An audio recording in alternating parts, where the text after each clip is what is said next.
We make way for our friend. He's Mark Sanchez, Fox Sports, joining us on the program.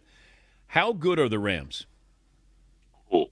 I think they're an excellent young team that is peaking at the right time. And shoot, I already forgot. Sorry. Good morning, Danettes.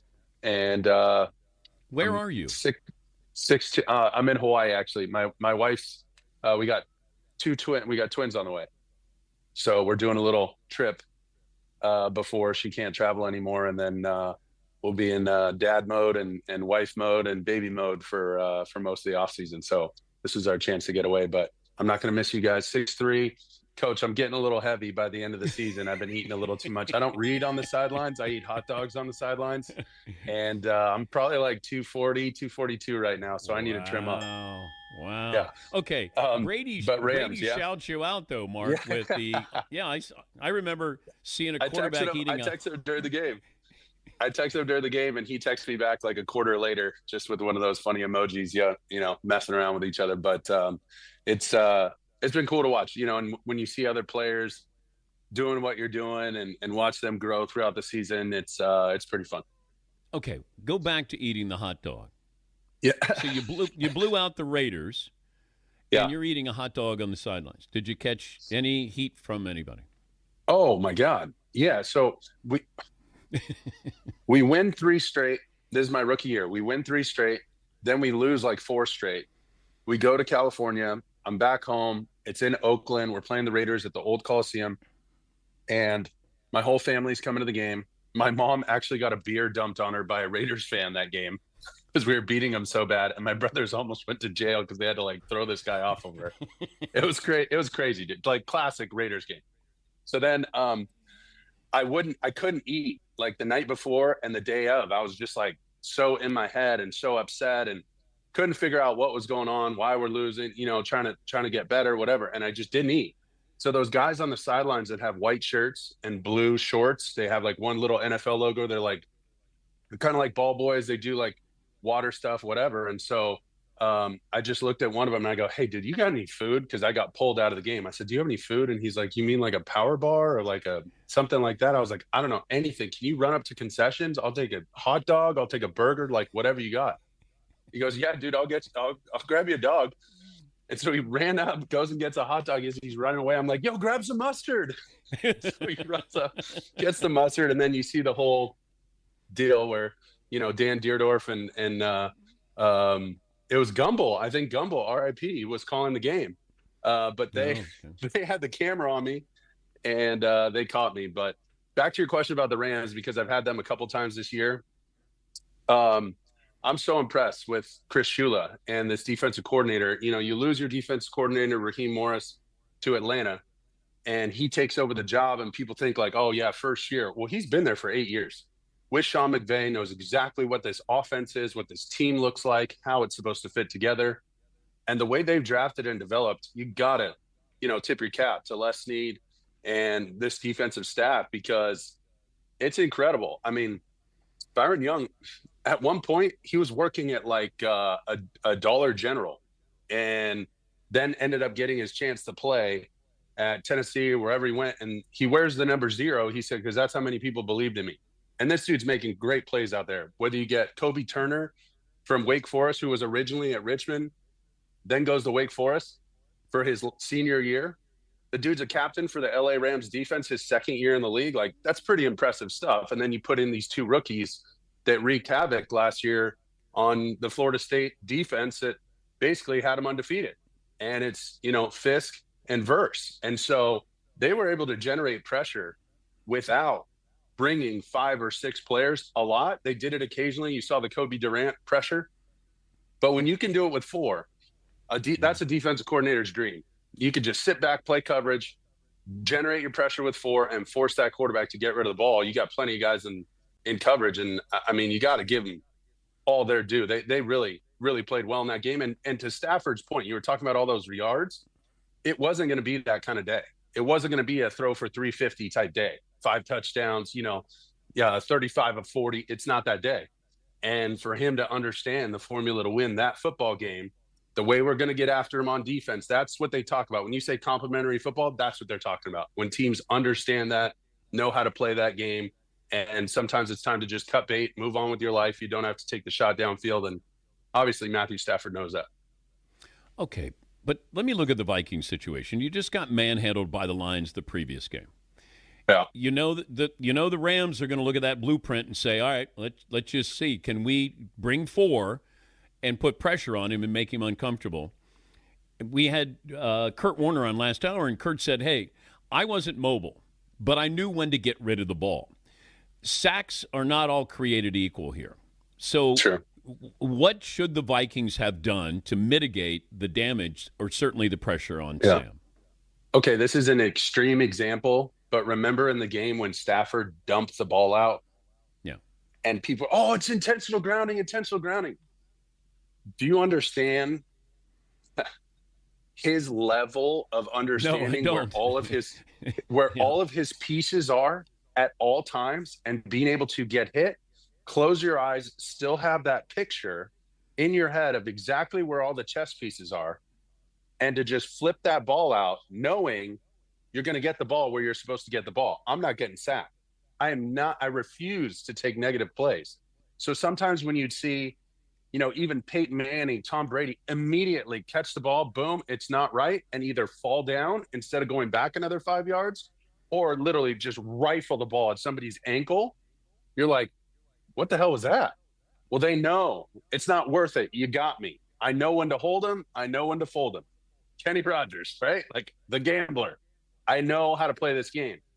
And those kind of things are where Stafford is operating at an elite level, and Sam is still learning some of those things. And it's tough because some of those are on him.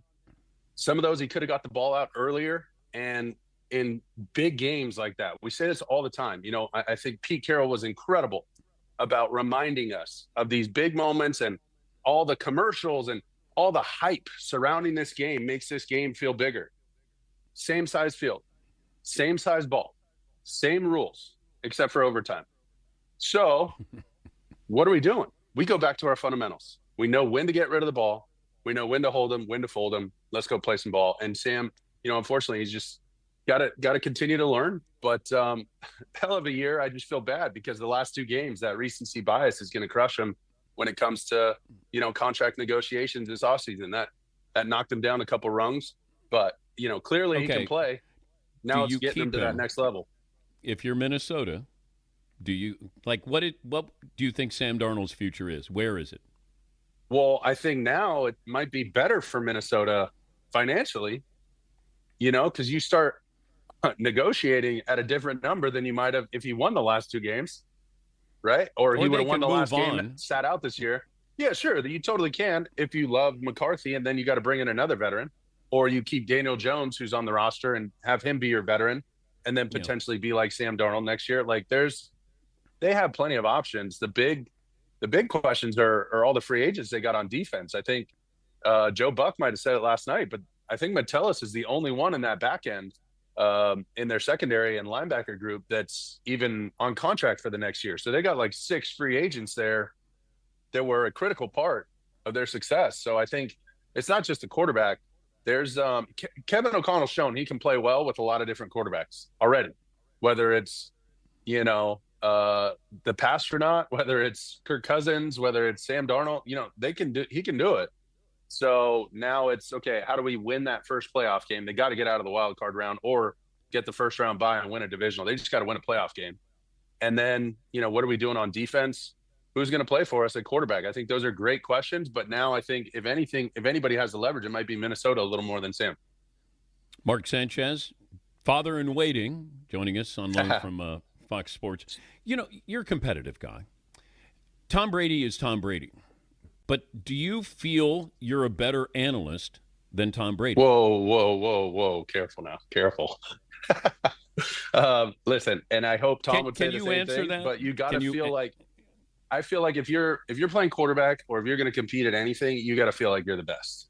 Or you shouldn't be doing it, in my opinion. But that's just the way I was reared. That's just kind of the way we grew up. When you step into the booth, you step in between the white lines, you step on the court, you're the baddest dude out there. And if you don't think like that, it's not going to go well, and it's not even worth your time. So, of course, I think, you know, I can do this better than anybody, but I'm sure Troy Aikman thinks that. I'm sure Tom Brady thinks that. And they're all really, really good. And at the end of the day, too, when it comes to, this announcing game, it's a little different than, as a quarterback, you have a record next to your name, you have a completion percentage, you throw for yards, touchdowns, you get all these stats.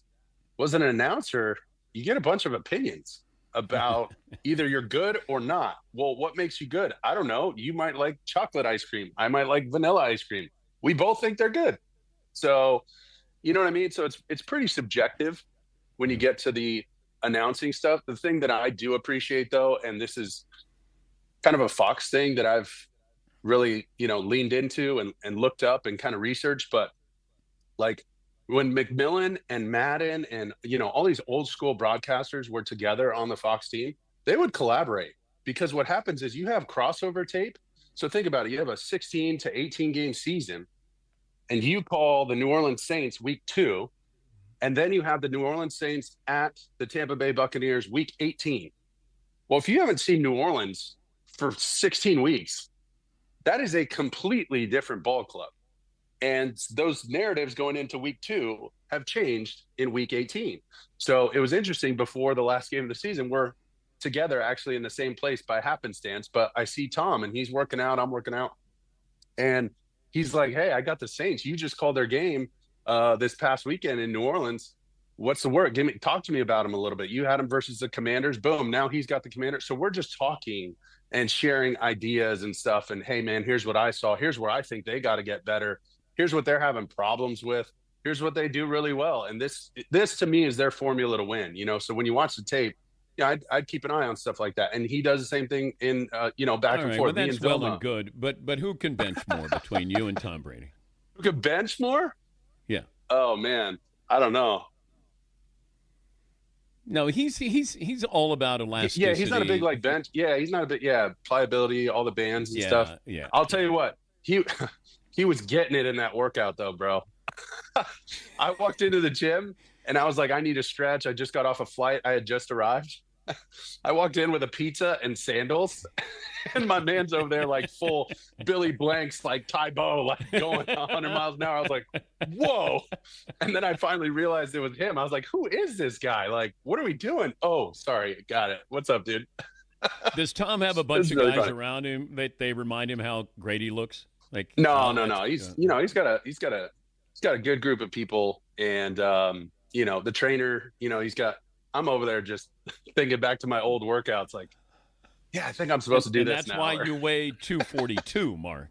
Easy, Coach. We're not body shaming here. We're not body shaming. This is not a dad bod. This is a father figure. Okay? Yeah, that's hot. Final minute here. Cowboys' job is blank. The Cowboys' job is blank.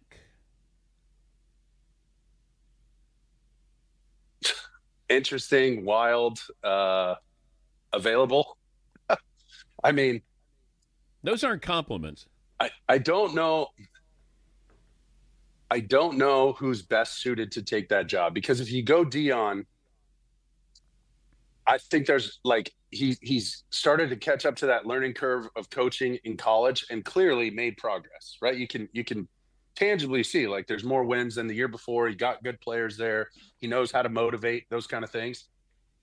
He's going to need some really good coordinators if he's going to stay that same mode, unless he just goes hardcore, coordinate the offense or coordinate the defense. He's going to be more of a delegator when it comes to responsibilities coordinating wise. So I love that. It'll give them a ton of attention. It'll give them, that star will be shining awfully bright, which I know Jerry likes. But if we're talking about somebody who's maybe a little more plug and play and obviously less,